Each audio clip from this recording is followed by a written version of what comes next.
if you want to enable and set up mobile hotspot on your Samsung Galaxy S25 Ultra, so first of all, open up your settings, open up your connections tab, then scroll down to mobile hotspot and tethering, and tap on the switch to enable it. Now it is enabled.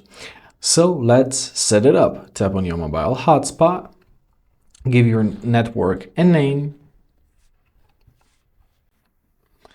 All right, now we can set up a custom password. It has to be at least 8 character longs. So do that.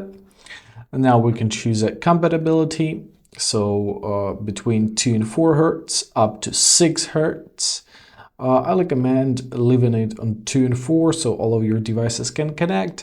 If your friends or your family who's going to be connected to your mobile hotspot have a newer phones,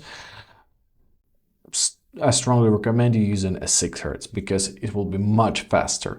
You can also choose your security protocol, so whether you want to have it or not.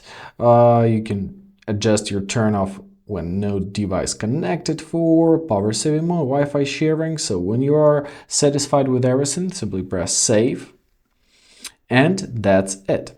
You can also choose your auto hotspot and set up your auto hotspot one-time password if you wanted to, and prioritize real-time traffic.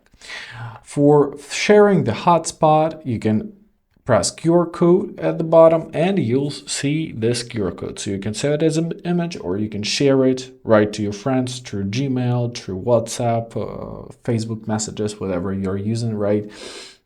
And they will be connected to your hotspot without any passwords. So to turn it off, tap on the switch and that's it. Also, you can access mobile hotspot from your quick settings panel. So swipe down from the top right corner of your screen. Swipe down again, here's your mobile hotspot. Tap it to activate it, tap it to deactivate it. I hope this video was helpful. Thank you so much for watching. Have a great day and please consider subscribing to our channel.